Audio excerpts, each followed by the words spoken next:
Hello, this is Fury Cutter, back again. I'm here to make a video response to SFDebris, who you should go watch. He mostly reviews Star Trek episodes, but he's does it in a really entertaining way. He, in his own words, has a wanton thirst for cruelty and can go off on rants like a sailor with Tourette syndrome. Right, this is a response to his review of Red Dwarf Season 4. Or more particularly, the episode of Meltdown. Now, in your video, you mention how you don't think it was really a very strong episode to end the season on. Though you do like the episode yourself, and in that regard, I'm with you. I do think the episode's funny. It's not my favourite episode of Dwarf, but I do enjoy it. What was that? Anyway, I do enjoy the episode. It's got various elements in it that are funny and do make me laugh. Anyway, aside from that, as you said and mentioned, you really had your doubts on the episode and whether or not you did bring out some comments about the whole thing about Rimmer somehow wiping out a population of a planet just so he can play general, and about also holding Lister accountable was an interesting point, but I'm not going to get onto that because I don't know how the hell I would follow that up.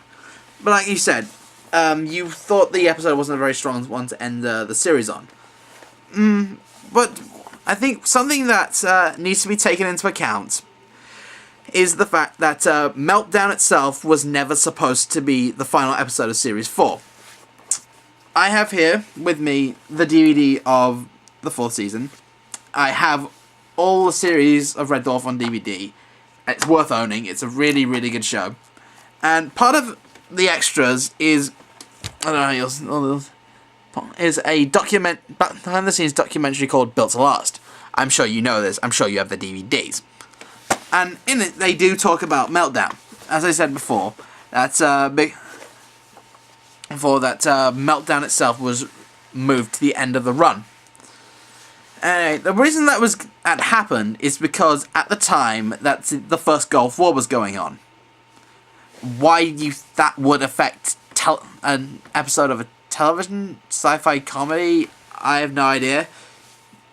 Because the episode itself was filmed months in advance before the war was even on, but I digress. Yes, I know it was. Plus, the whole thing was an anti-war episode. It's Lister's big speech near the end of the episode sort of talks about war and sort of almost the pointlessness of it. And but who knows? Maybe they thought that the network, the BBC, thought that an episode about a war would be maybe discourage Dutch people and maybe make them think, basically not have second thoughts about going off to fight in the Gulf. But I don't know. It's all politics, really. Although the thing is not a big surprise, as politics does play into a lot more, I think, than we really would like to admit to. I mean, just look at the first Spider-Man movie. In that, as I'm sure as you know, as anyone can tell you, that originally there was supposed to be a scene in that of Spider-Man spinning a web between what was the World Trade Center to catch a helicopter full of criminals. Or something on that effect. But of course, and the scene, as you know, obviously was removed because by the time Spider-Man came out, it was after September 11th, and they probably thought the whole scene would be deemed inappropriate. Well, anyway, that's pretty much me done on the whole Red Dwarf. On the commentary about that, if you want to, please feel free to respond to this video because I would love to get your input. Other than that, thank you for reviewing Red Dwarf. You're doing your series review of Red Dwarf, as you obviously, as I got this here, I'm a fan. And hopefully, once you're done going over the series, and hopefully you can do some actual individual episode reviews, because that would be quite good. Plus, there are some definitely episodes of Red Dwarf like with Star Trek. There are a lot more in there that happens in the episode, and also things that happen to it behind the scenes that contribute to it that you can talk about more and go into more detail on than you can in sort of a series overview.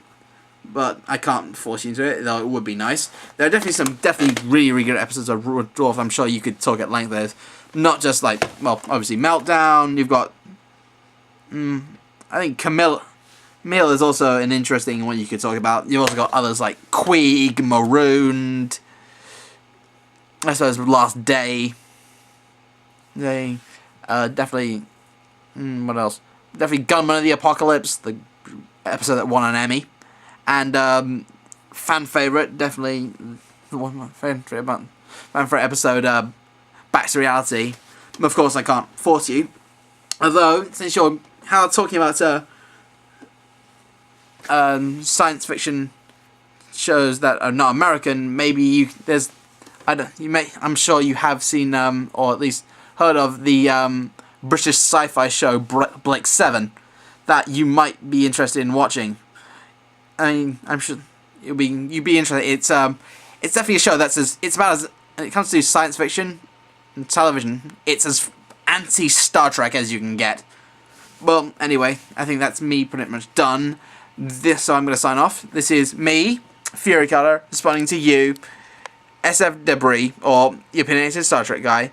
And anyone, please check him out. He's really good. Signing off, saying bye-bye.